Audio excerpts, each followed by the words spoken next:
অন্তর্বর্তী সরকারের দীর্ঘমেয়াদে ক্ষমতায় থাকার পক্ষে নয় জামায়াতে ইসলামী। আগামী ডিসেম্বর থেকে জুনের মধ্যে নির্বাচন আয়োজনের দাবি দলটির আমির ডাক্তার শফিকুর রহমানের। মৌলভীবাজারের কুলাউড়ায় এক সভায় তিনি আরও বলেন, মানবিক করিডোরের মতো বড় সিদ্ধান্ত নিতে হবে সংসদে।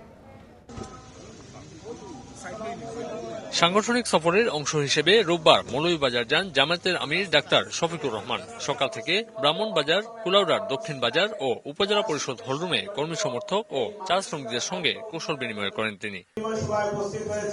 পরে আমির বলেন, অন্তর্বর্তী সরকারের মেয়াদ বাড়ানোর প্রশ্নই আসে না। আগামী ডিসেম্বর থেকে জুনের মধ্যে সুষ্ঠু নির্বাচন আয়োজনের দাবি জানান তিনি। আপনি বলেছেন এই বছরের ডিসেম্বর থেকে আগামী বছরের জুন, এর ভিতরে আপনি নির্বাচন দিবেন। তিনি বলেছেন যে আমি আমার কথায় শক্ত আছি এবং সেই নির্বাচন আপনারা পাবেন।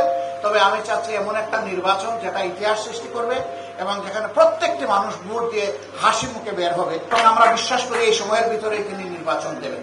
মানবিক করিডোর দেওয়ার বিষয়েও জামায়াতের সমর্থন নেই বলে সাফ জানিয়ে দেন জামায়াত আমির। কোনো প্রশ্নই ওঠে না, মানবিক করিডোর নো, আমরা নো বলে এসেছি, বন্দর আমরা নো বলে এসেছি। দেশের স্বার্থের বিরুদ্ধে আমরা কোনো কিছুতে হা বলবো না। দেশের স্বার্থ যেখানেই বিঘ্নিত হবে সেখানেই নো। এই দুইটাও নো। আমরা বলেছি যে এই দুইটা নিয়ে না আগানো ভালো। স্বৈরাচার পতনের পর নির্বাচনের মধ্য দিয়ে জনকল্যাণকর সংসদ দেখার প্রত্যাশার কথা জানান জামায়াত আমির। আমিনুল ইসলাম, সময় সংবাদ, মৌলভীবাজার।